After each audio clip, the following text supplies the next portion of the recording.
Hey, what's up everyone? Welcome back to Tech Review. I just got the Samsung Galaxy S21 Ultra a few days ago, and guess what? I've updated it to Android 15 One UI 7. Today I'm showing you what it feels like to use this flagship device 4 years after its launch. Is it still a banger in 2025? Let's find out. Smash the like button, subscribe, and let's dive in. First of all, the design. Honestly, the S21 Ultra still feels like a premium device in 2025. The 6.8-inch dynamic AMOLED 2X display is unreal with a QHD plus resolution, 120Hz adaptive refresh rate, and up to 1500 nits of brightness. Streaming YouTube or Netflix in HDR is vibrant with deep black and punchy colors. The Gorilla Glass Victus is strong and anti-scratch, but I still recommend the screen protector for those micro scratches after heavy use. Although I'm not a fan of screen protector, that's my personal preference. The matte finish on the back of this device is sleek and resists fingerprints. The phone weighs 229 grams, which is kind of heavy, but the curved edges makes it comfortable to hold. And for you to know, there is no micro SD slot on this device, so you are locked into 128 GB, 256 GB, or 512 GB variant of storage, depending on the one you go for. You could use an external SSD storage just in case you run out of space. You could connect an external drive via the USB port, which it should be able to transfer your files into it. Now, performance is where the S21 Ultra flexes. I'm running the Exynos 2100, but the Snapdragon 888 version is just as fast. Games run smoothly at high settings, though it can warm up during long sessions. I've updated to Android 15 and One UI 7 as I stated earlier, and it is very smooth on this device, trust me. Samsung promised security updates until 2026, so you are covered for another year. So that's good news.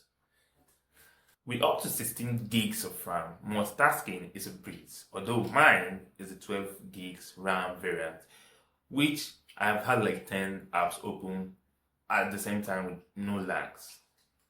The in-display fingerprint sensor is snappy, and Wi-Fi 6E and 5G keeps you connected at top speed.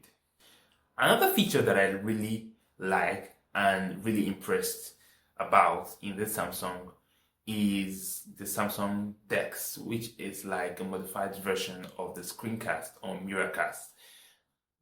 But this feature projects your screen like a separate desktop and gives you a new environment altogether to work with, giving you the ability to still use your phone for other tasks while casting your phone screen to another display, which is very impressive.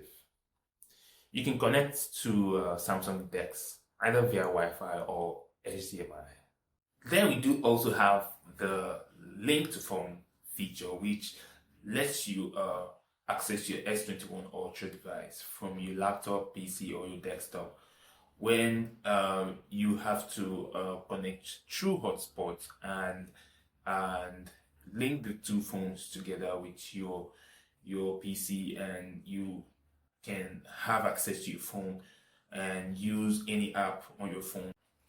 So if you guys want me to do a more comprehensive or more detailed video on the Samsung DeX and the link to phone features, please let me know in the comment section. The camera system is a highlight. The 108 megapixel sensor with laser autofocus delivers sharp, vibrant shots. The 12 megapixel ultra wide is great for landscape, and the 12 telephotos 3x and 10x optical are killer for zoom.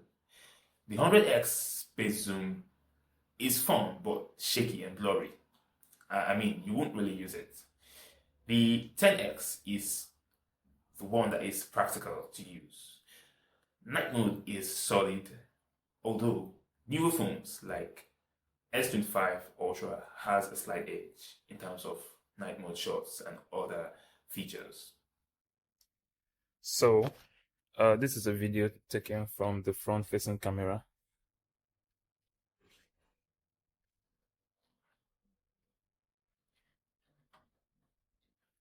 So this is a midday, and it looks quite good. The 40 megapixel selfie camera is crisp, and 8K video still looks great for creators. The One UI 7's camera app feels polished with smoother transitions and new AI tweaks for photo processing. Some users mention yellowish indoor shots, but I've not particularly noticed that. So a very big problem that I've identified on the camera is that when I'm making 4K videos, especially, it gets really hot to the point that it shuts down the camera app, which is very bad for this phone. You would have to wait for about 2 to 3 minutes before you can go back to use the camera app again, which repeats the same thing over and over again. So if you want to make long time videos with this camera, I would advise that you get a cooling fan and attach to your phone, which would let you use the camera app. So I feel it is due to the heavy processing that is involved with converting the images to 4K videos, including the frame rate that you've used, which is causing this device to overheat and keeps shutting the camera app down, which is very, very, very poor from Samsung on this device. So I hope the future versions of the S Ultra series is actually not having this problem, because I mean, a phone of this cost shouldn't be having this kind of problem. The 5000 mAh battery has not impressed me at all.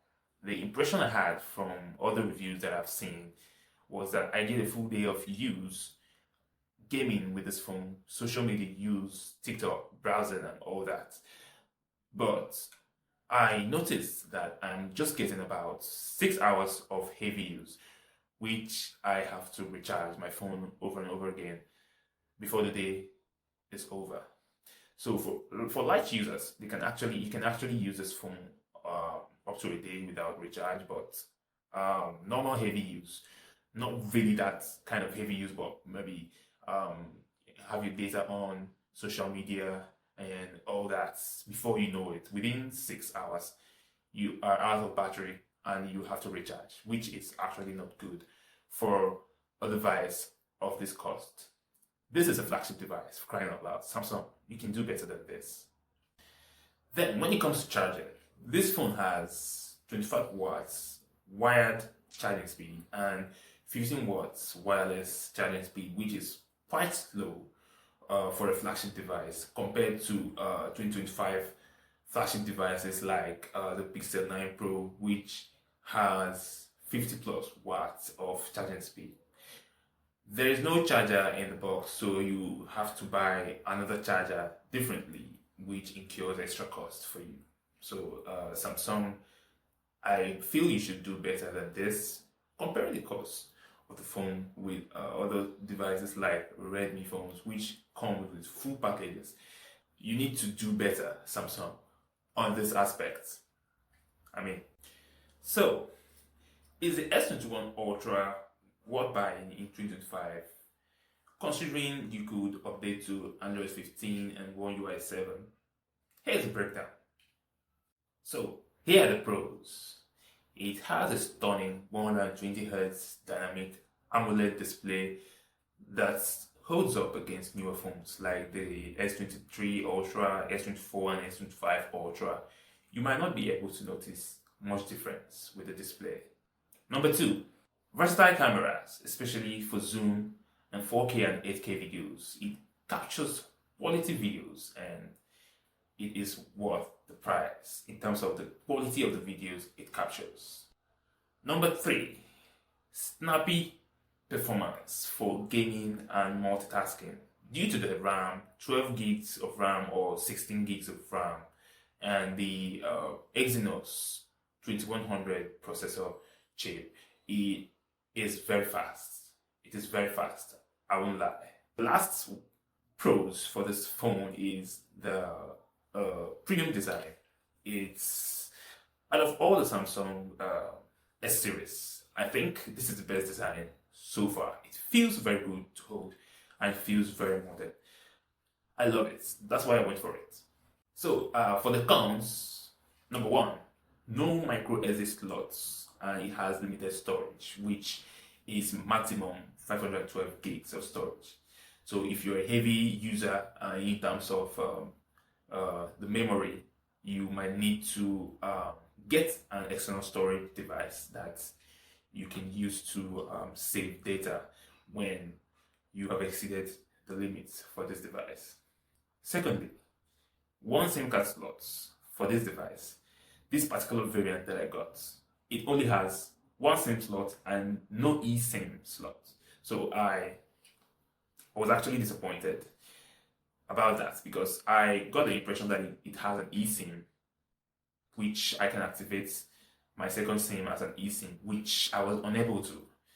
So when I got back to the seller, he confirmed that I would have to get another variant that comes with two SIMs, which is 128 gigs of RAM storage variant, which it was kind of confusing for me, but I just let it go.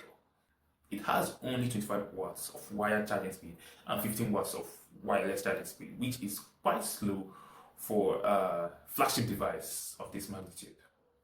Other flagship devices of 325 come with up to 65, 85 watts of charging speed, which makes it actually very, very fast to charge. The last con for this phone that I'm going to list here is that it gets very hot when you are using the camera to make 4K videos or 8K videos.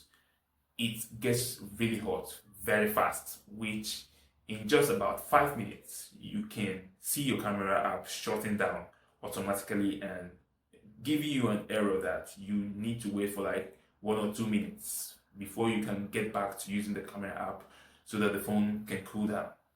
So I would advise, if you want to use this phone to make videos, if you want to use it for content, you have to get a cooling fan to attach to the back while using the camera to be able to give you that ample time to make videos the way you want. So that is it for the cons. So in conclusion, at 500,000 to 600,000 Naira price, because I'm in Nigeria, I think this phone is a good deal because recent flagship devices like the S21 Ultra will cost about ×3 of this particular phone. So in terms of the price, I think it's worth buying. I'm a fan of screen quality and I love the screen quality. It is very good. It's very crisp. The display is very clean. I love it. So, but in terms of what I dislike about this phone, it is the camera.